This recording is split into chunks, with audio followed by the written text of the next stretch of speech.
SIR प्रक्रिया पूरी होने के बाद ड्राफ्ट लिस्ट जो है वो जारी कर दी गई है और विपक्ष इसको लेकर पूरी तरह से हमलावर है। केंद्र सरकार ने जहां साफ कर दिया है कि यह प्रक्रिया पूरी तरीके से पारदर्शी रही है, वहीं उत्तर प्रदेश में भारतीय जनता पार्टी के कार्यकर्ताओं को, मतदाताओं को जोड़ने का दायित्व दिया गया है। वहीं समाजवादी पार्टी प्रमुख अखिलेश यादव ने साफ कहा है कि अगर आप यहां चूकते हैं तो आपकी नागरिकता तक खतरे में है। अखिलेश यादव ने भी आज विस्तार पूर्वक जानकारी दी है एसआईआर प्रक्रिया के बाद इस ड्राफ्ट सूची को लेकर। और हमारे साथ बातचीत के लिए समाजवादी पार्टी के चंदौली से सांसद वीरेंद्र सिंह जी हैं। वीरेंद्र जी, आप भी कुछ तैयारी कर रहे हैं, लग रहा है कि जनता के समक्ष जाएंगे एसआईआर प्रक्रिया के बाद, क्योंकि लाखों की संख्या में मतदाता कट गए बनारस। देखिए, ये तो मतदाता बहुत पहले कट गए थे।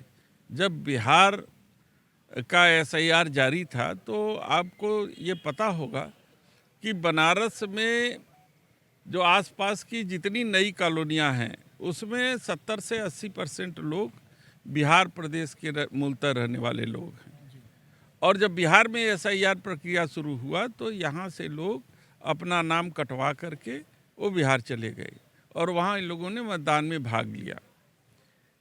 अब सवाल ये उठता है कि अब वो लोग पुनः, जब उत्तर प्रदेश में एसआईआर हो रहा है तो वापस पुनः आकर के अपना नाम फार्म 6 के जरिए मतदाता सूची में डलवा रहे हैं, जो निहायत गलत है।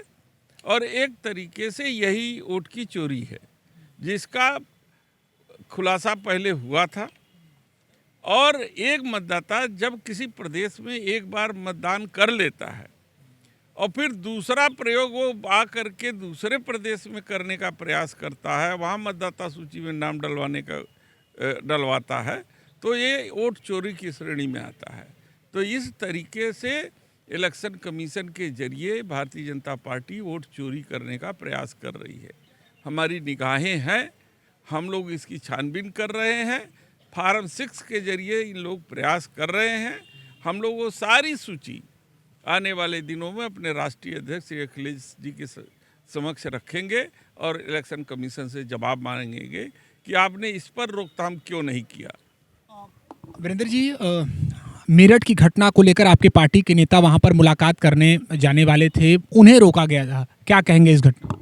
देखिए, अगर आप क्राइम रिपोर्ट देखें पूरे उत्तर प्रदेश में तो विशेष रूप से लड़कियों, बच्चों, महिलाओं के बलात्कार की जो फहरिस्त है वो बहुत लंबी है।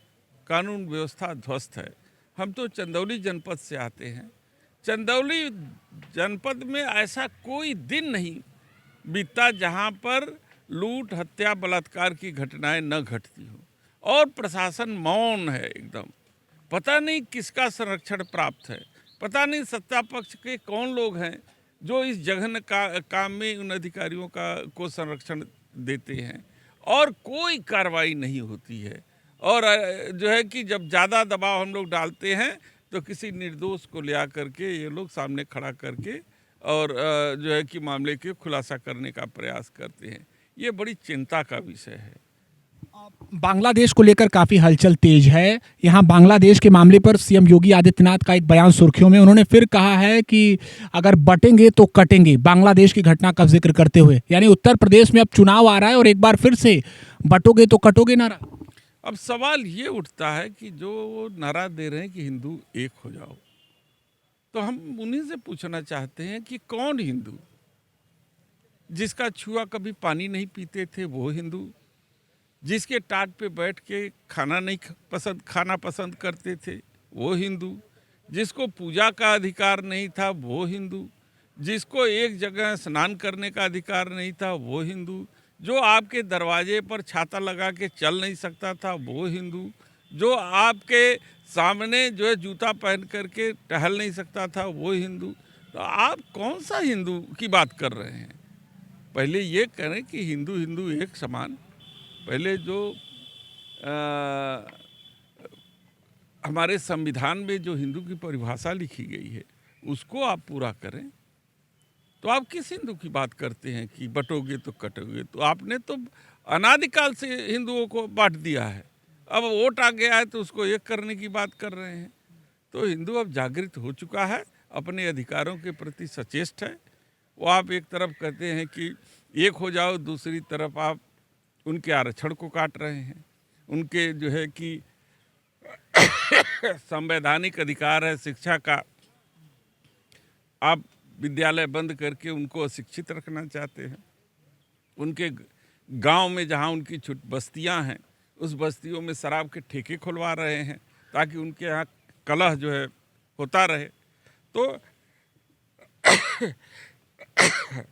तो कौन सा हिंदू, इसकी परिभाषा पहले खुलासा करें, फिर आह्वान करें। तो यानी आप मानते हैं कि उत्तर प्रदेश चुनाव के पहले भारतीय जनता पार्टी की तरफ से जो कहा जा रहा है ये मुद्दा होगा, बटोगे तो कटोगे? भाई ये मुद्दा वो क्या कहेंगे, हर हिंदू जानता है कि ये लोग जो है इसका इस्तेमाल करेंगे अपने वोट के लिए। नीतीश कुमार को भारत रत्न देने की मांग हो रही है, समाजवादी पार्टी का क्या स्टैंड होगा इस पर?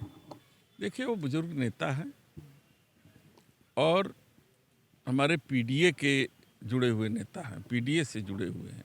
तो पीडीए कब नहीं चाहेगा कि उनके पीडीए के समाज का साथी को भारत रत्न न मिले? यानी समाजवादी पार्टी भी चाहती है कि हम पार्टी की बात नहीं करते, हम पीडीए के सिद्धांत की बात कर रहे हैं। वो हर उस व्यक्ति को वो सम्मानित होता देखेगा जो पीडीए का साथी है। एक अंतिम सवाल, 2027 को लेकर कांग्रेस पार्टी ने एक बैठक की है लखनऊ में, उसके बाद माना जा रहा है कि 8 फरवरी को एक विशाल रैली होगी वाराणसी में। अब समाजवादी पार्टी 27 को लेकर क्या कुछ तैयारी कर रही है वीरेंद्र जी? उनका कहना है कि 403 सीटों पर हम संगठन सृजन का कार्य कर रहे हैं, मजबूती से हमारा ध्यान 403 पर है।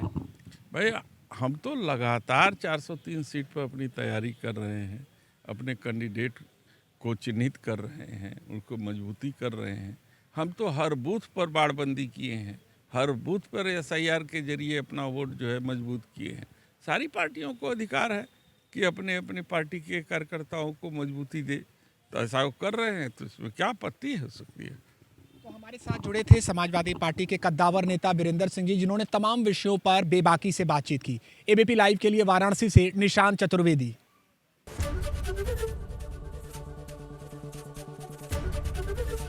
एबीपी गंगा, खबर आपकी, जुबान आपकी।